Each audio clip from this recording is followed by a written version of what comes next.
நீண்ட காலத்திற்கு முன் மொராக்கோவின் பழமையான நகரமான பெஸ்ஸில் மௌலாய் அலி என்ற ஏழை ஒருவர் வாழ்ந்து வந்தார். ஏழையானாலும் மனமார்ந்த இரக்கம் கொண்ட ஒரு செருப்பு தைக்கும் கலைஞர் அவர். அவருக்கு ஒரு சிறிய கடை இருந்தது.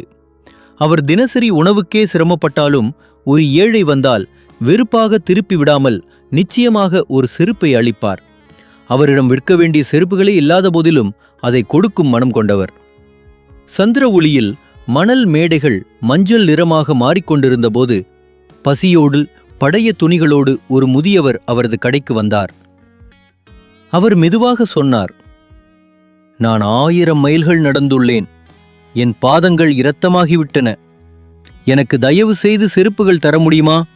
என்னிடம் பணம் இல்லை" என்று. மௌலாய் அலி அவரிடமிருந்த சிறந்த செருப்புகளை கொடுத்தார்.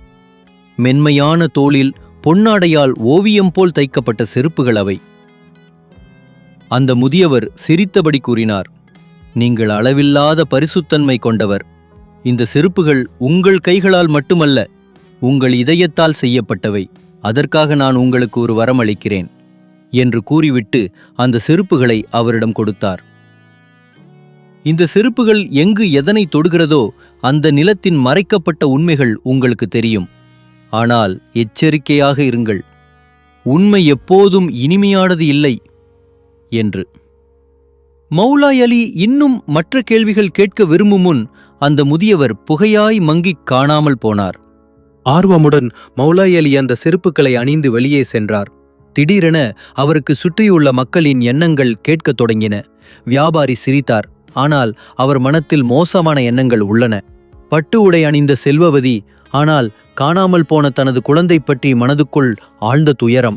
கோபுர வாசலில் இருக்கும் ஏழை, உண்மையில் அவர் ஒரு இளவரசன் போல நினைப்பில் இருந்தார். அலியின் பயணம் மொராக்கோ முழுவதும் தொடர்ந்தது.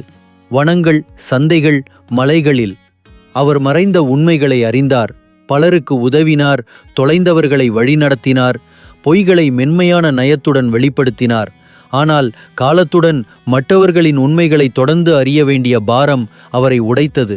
ஒரு நாள் ஒரு பொன்னிறமான மணல் மலை உச்சியில் அவர் அந்த செருப்புகளை கழட்டி மணலில் புதைத்தார். இந்த உலகம் முழுமையாக அறியப்பட வேண்டியது அல்ல, அது ஒவ்வொரு இதயத்திலும் புரிந்து கொள்ளப்பட வேண்டும் என்று கருதினார்.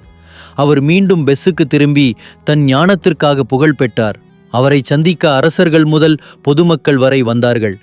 மோரல்: முழுமையான அறிவில் அல்ல, அறிந்த சிறு விஷயத்தையும் இரக்கத்துடன் உபயோகிப்பதில்தான் உண்மையான ஞானம் உள்ளது.